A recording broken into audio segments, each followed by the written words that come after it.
નમસ્કાર ખેડૂત મિત્રો, જય દ્વારકાધીશ અને પશુપાલક મિત્રોને જય ઠાકર।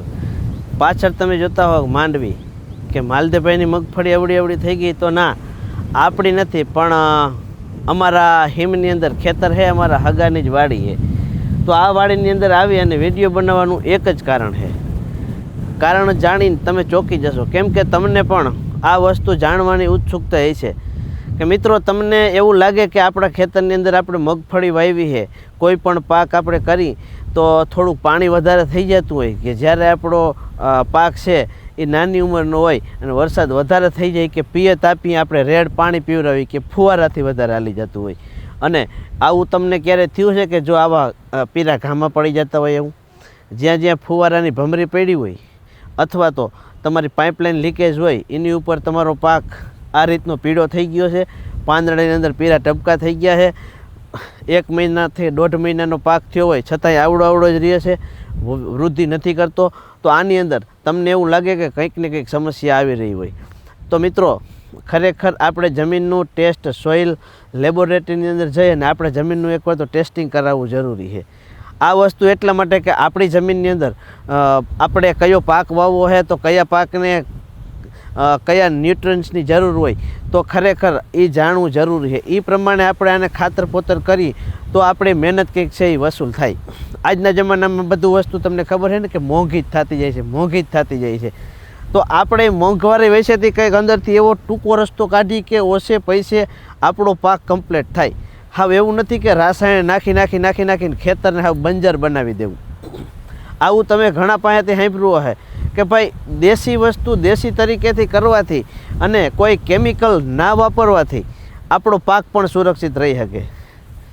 તો મિત્રો, આ જે પીળા ગામાં દેખાય છે એટલે કે જ્યાં પાણી વધારે થઈ ગયું હોય ત્યાં આ વસ્તુ છે એ પાણી આપણે આપણી દેહી ભાષામાં કે જાણ્યું ના હોય ત્યાં સુધી આપણે પણ એવી જ વાત કરતા હોઈએ કે ભાઈ અમારી જમીનની અંદર પાણી વધારે થઈ ગયું।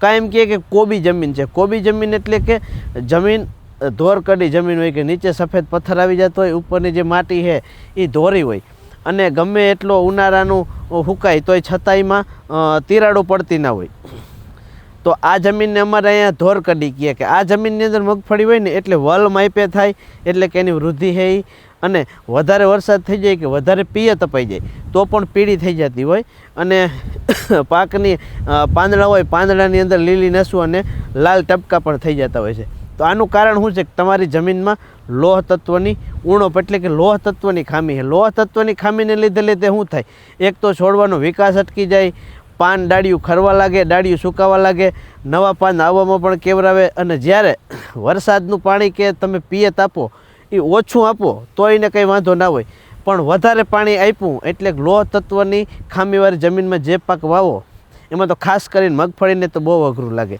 અને ચોમાસાનો સમય હોય, મગફળી ચોમાસું પાક છે એટલે ચોમાસાના સમયની અંદર લગભગ વરસાદ વધારે થતો હોય, ક્યાંય ઓછો હોય તો વાંધો નહીં, પણ વધારે વરસાદ થતો હોય ત્યાં આ સમસ્યા સર્જાતી હોય છે।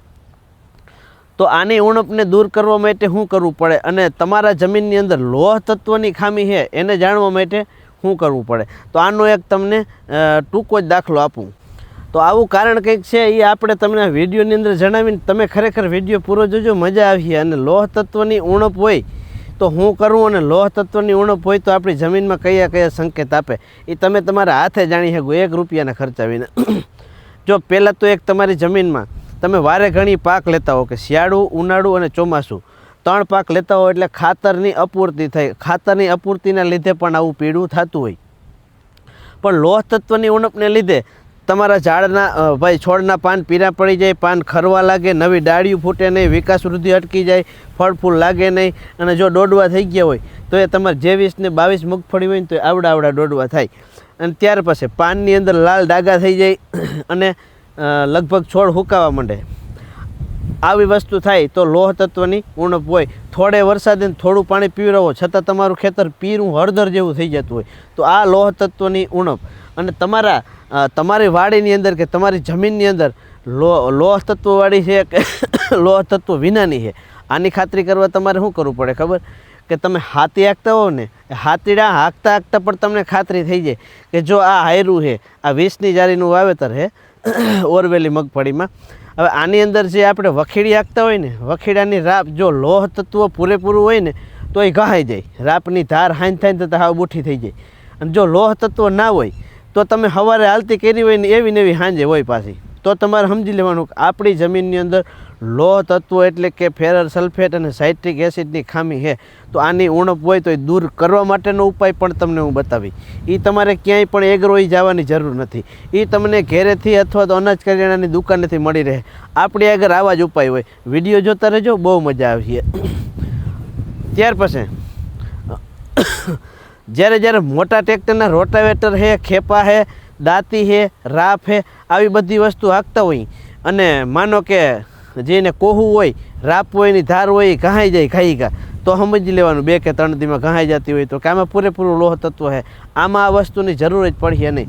અને ત્યાર પછી આ 2008ની વાત છે કે 2008માં જ્યારે અમે ખેતીમાં નવો હું ચડ્યો હતો ત્યારે આપણે કંઈ ખબર નહોતી. અભણ ગાયુંના ગોવાળિયા જેવા હતા. અને સાવરકુંડલા અમે મલ્ટીપ્લાવ જે ફરતા ખેપા હાથથી તાણીને ઘૂમરો ફરી જતા આ લેવા ગયા.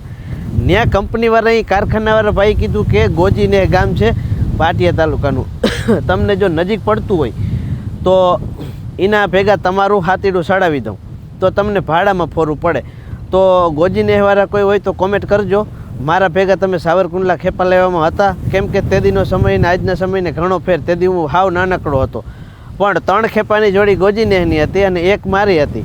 પણ ઓલા લોકો જે હતા ને એની જે મલ્ટીપ્લાવની અંદર ક્રોસમાં કાપેલી રાપુ હોય એની બધી 2 જોડી લીધી અને કોહુની 2 બાજુ પાના કટાવ્યા અને એક કોહે પણ અલગ લીધી. મેં એને થોડુંક પૂછ્યું કે ભાઈ આ વસ્તુ આપણે થોડીક જાણવાની ઉત્સુકતા વધારે, કેમ કે ભગવાનને ખબર રહે કે આ કોકની પણ ખેતી વિશે સારું બધું જાણતા શીખીએ. એટલે પહેલેથી જ મેં આવું થોડુંક વિચાર કરી લીધો હતો અને ભાઈ પૂછ્યું એટલે એને કીધું કે ભાઈ અમારી જમીન રેતાળ કાંકરીવાળી છે. તો આ જમીનની અંદર અમારે હાંજ થાય ને તથા વખેડું હાંકતા હોય તો બળદના હાથીની રાપુમાં હાંજે પાછી ધાર કાઢવી પડે. ટ્રેક્ટરની દાંતી હાંકતા હોય કે આ મલ્ટીપ્લાવ હાંકતા હોય 2 દિન 2 દી અમારે પાના કાઢવા પડે. તો આ વસ્તુની અંદર આ જમીનની અંદર લોહ તત્વ વધારે પડતું હોય છે. તો હવે લોહ તત્વની ઉણપને દૂર કરવા માટે આપણે શું કરવું? આપણી જમીન તો પહેલેથી છે એવી છે જ, તો હવે એની અંદર લોહ તત્વ નથી તો લોહ તત્વ લઈ આવવા માટે શું કરવું પડે?